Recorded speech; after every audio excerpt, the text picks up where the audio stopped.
Ladies and gentlemen, boys and girls, children of all ages, you are watching Off the Track, and it is time to drop the hammer. A lot of fun. That's awesome. I think first, now that everyone knows a little bit about you, I want to talk about Red Bluff before we kind of get into how you got started there and everything, to give the viewers some context.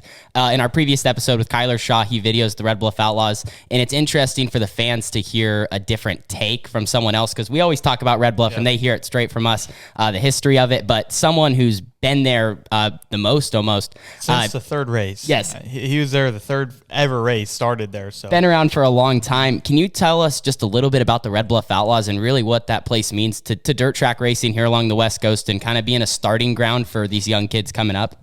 You know, the place, from obviously I ran the third race that they ever ran.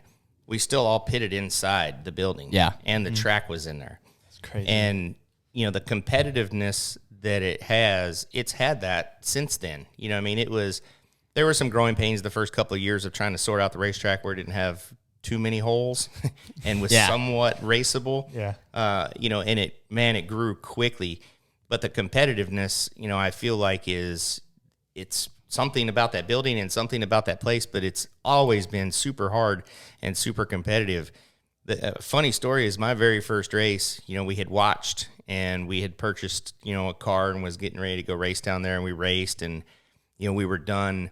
I was in what they called the 4-cycle senior class or junior class at the time, and we were done, earlier than when the opens were, and my dad wasn't really interested in sticking around till the end of the night, so we left, and we went down the road to where the Paint Mart is, just past Bud's Jelly Cone, and that was actually a pizza parlor.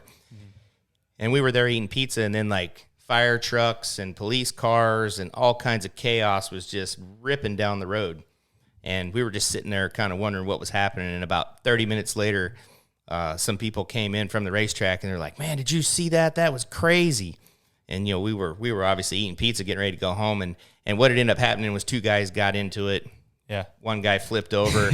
Another guy's crew member went out on the racetrack with a can of gas and lit his car on fire while they were at the start-finish line, while they were in the This is the third race? Yeah, the two drivers were fighting down in turn one. Yeah. And the crew guy came out and just dumped gas on the guy's car and lit it on fire right in the middle of the front strip. So basically what the point is not a lot's changed over the years. Yeah. And the competitiveness is still, the desire to win, and how, what it brings out in you is still pretty much the same from 1984 in race number 3. Yeah, that's kind of crazy. I think that's the second story I've ever heard where the pit crew guys rush the wall or go over the wall onto the track, because I think you might remember this West Coast Nationals, maybe 5 years ago. Fighting, They went and flipped the guy's cart over in turn 2. Yeah, so that's crazy.